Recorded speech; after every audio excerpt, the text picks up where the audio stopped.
इलम घर के मुअज़्ज़ज़ दोस्तों अस्सलाम वालेकुम। नाज़रीन इकराम, जैसा कि आप सब जानते हैं कि अल्लाह तबारक व तआला कुरान पाक में जिन जन्नतों का जिक्र करता है उनमें सबसे आला जन्नत जन्नतुल फिरदौस है। हम जब भी किसी मरहूम के लिए दुआ करते हैं तो हम यही कहते हैं कि अल्लाह उसको जन्नतुल फिरदौस में आला मकाम अता करे। नाज़रीन, जन्नतुल फिरदौस वो मकाम है जो सब जन्नतों से आला है। हज़रत आदम अलैहिस्सलाम को भी ज़मीन पर उतारने से पहले अल्लाह ताला ने जन्नत में रखा था। आज हम आपको इस वीडियो में ये बताएंगे कि अल्लाह ताला ने हज़रत आदम अलैहिस्सलाम को जिस जन्नत में रखा था वो जन्नत कहाँ थी, क्या वो आसमान पर थी या जमीन पर। नाज़रीन इकराम, अगर आप उलमा इकराम की कुतुब उठाकर पढ़ें तो आपको इसमें इख्तिलाफ नजर आएगा। कुछ उलमा इकराम फरमाते हैं कि उस जन्नत का नाम जन्नतुल मुआविया था और वो आसमान पर थी। ये वाज़ेह और उम्दा दलील है कि वो जन्नतुल मुआविया है, लेकिन इसमें भी इख्तिलाफ पाया जाता है। नाज़रीन, अबुल कासिम अपनी तफसीर में बयान करते हैं कि जिस जन्नत में हजरत आदम और हवा को रखा गया उसके मतलब दो कौल हैं। एक तो ये कि वो जन्नतुल खुल्द थी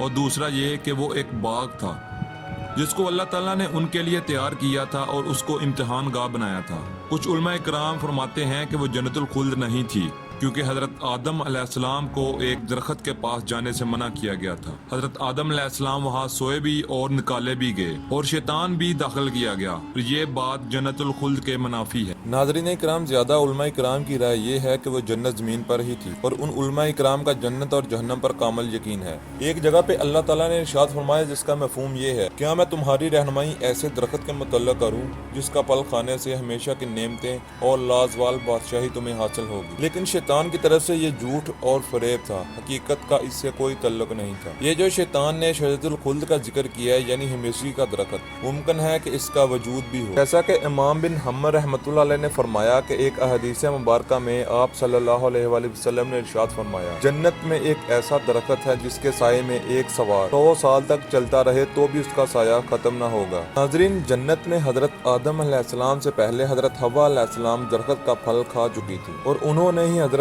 आदम अलैहिस्सलाम को फल खाने पर उकसाया था। जैसा कि जामिया सयूती हदीस नंबर 8521 में है कि अगर बनी इसराइल ना होते तो गोश्त कभी खराब और बदबूदार ना होता और अगर हवा ना होती तो कोई औरत अपने खामन की खयानत ना करती। नाज़रीन इकराम, ये बात तो वाज़ेह हो गई कि वो जन्नत ज़मीन पर ही थी और ज़्यादा उलमा इकराम की राय ये है कि वो जन्नतुल खुल्द ही थी और जिन पत्तों से हजरत आदम और हवा ने अपने जिस्म को डांपा था वो इंजील दरख्त के थे। नाज़रीन, अगर आपको हमारी ये वीडियो पसंद आई है तो इसको लाइक करें, शेयर करें और हमारे चैनल को सब्सक्राइब करना मत भूलें। इंशाअल्लाह एक नई वीडियो के साथ दोबारा हाजिर होंगे।